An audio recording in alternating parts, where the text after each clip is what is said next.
안녕하세요. 울산항만공사 뉴딜사업단장 홍윤숙입니다.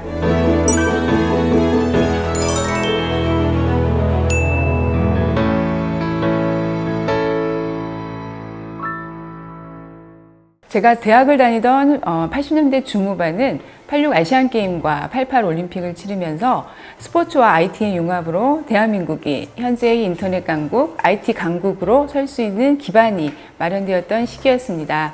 당시 전국의 IT 및 IT 관련 유사학과의 졸업생들보다 훨씬 더 많은 IT 인력들을 필요로 했던 그런 시기였습니다. 또한 여성의 사회 참여가 그 이전보다 더욱 광범위하게 커먼센스로 확산되던 시기였습니다.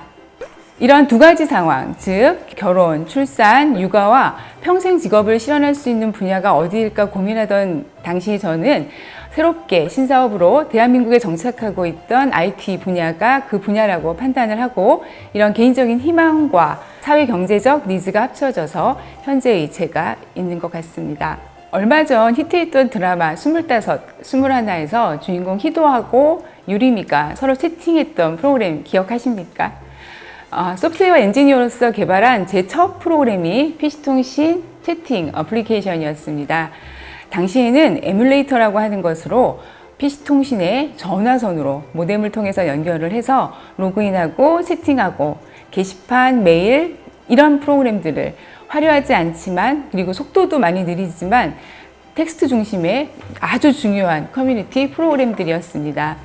이후에 기존의 메인프레임, IT 트렌드 자체가 기존의 메인프레임에서 다운사이징이라는 바람을 타고 유닉스라고 하는 오픈 시스템 기반으로 재개발되는 한동안 차세대 프로젝트라고 하는 그런 접두어를 가진 프로젝트들이 유행을 했었고요. 저는 당시 모 은행의 전복의 시스템의 다운사이징 프로그램에 참여했었던 적이 있었습니다.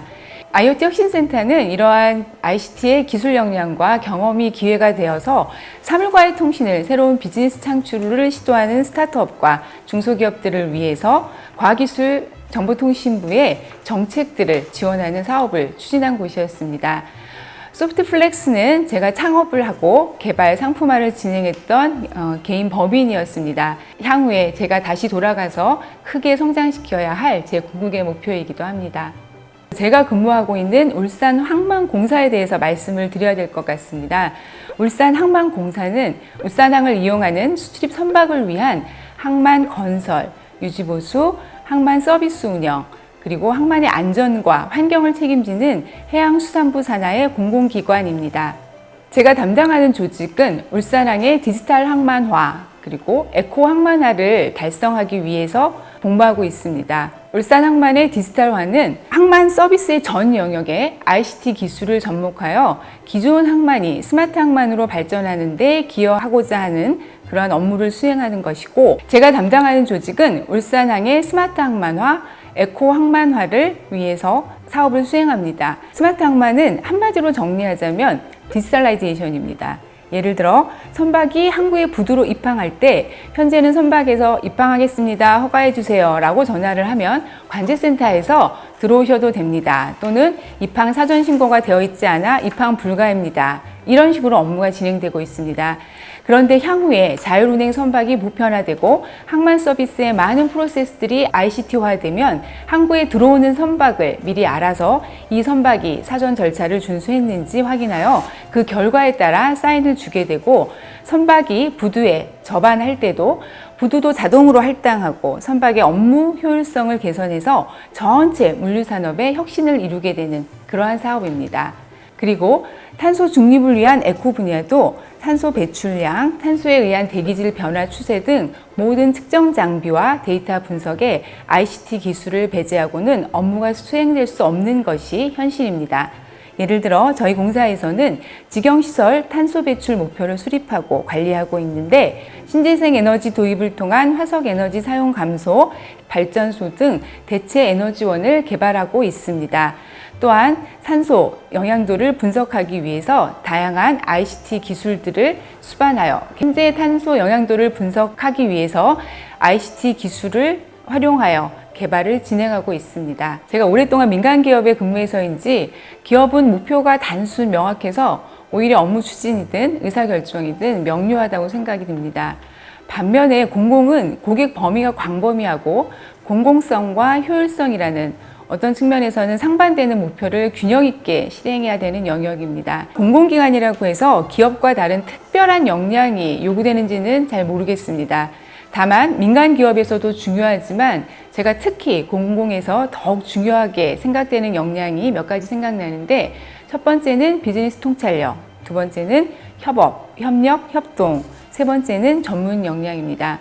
공공 영역도 일반 국민 전체가 고객이 아닌 각 사업 영역에 가장 중요한 고객이 있고, 그 고객들의 업무를 정확히 이해해야 제대로 된 정책과 사업이 기획되고 실행된다고 생각합니다.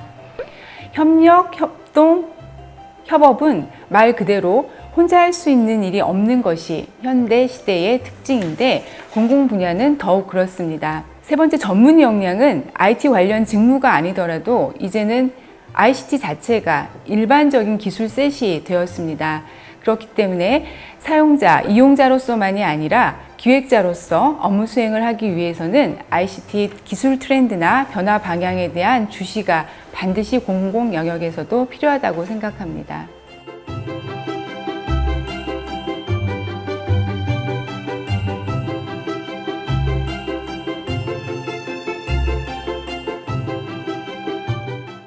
좀 약간 철학적일 수 있는데, 제 삶에 대한 예의 또는 삶에 대한 책임의식, 이런 것들이 원동력이었던 것 같습니다.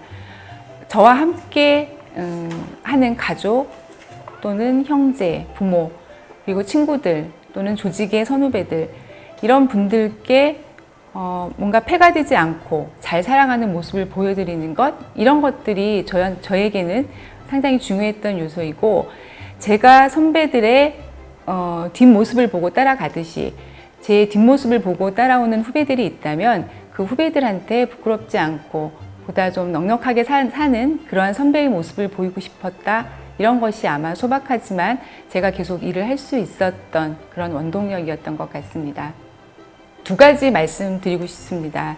첫 번째는 기본에 충실한 사람에게는 많은 기회가 온다.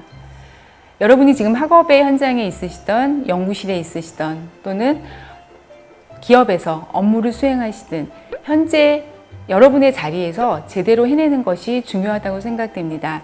나의 상황을 발전시키고 개선하기 위해 노력하다 보면 기본이 더욱 튼실해지고, 이러한 경험들이 궁극에는 여러분들의 미래를 만들게 되는 것 같습니다. 또한 여러분이 계시는 곳에 옆 사람이 중요합니다. 친구든 연구실 동료든 회사의 선후배든 업무로 만나는 파트너 사이 누구든 그분들이 여러분의 시각에서는 좀 모자라고 무시하고 싶더라도 한 사람으로서 그 사람이 살아오면서 체득한 경험과 지식을 존중하라는 말씀을 드리고 싶습니다. 젊은 시절에는 이게 말처럼 쉬운 것이 아닙니다. 그럼에도 자신만의 방법을 찾아 존중하려는 시도를 끊임없이 하시길 바랍니다. 기본에 충실한 사람에게 기회가 옵니다. She did it!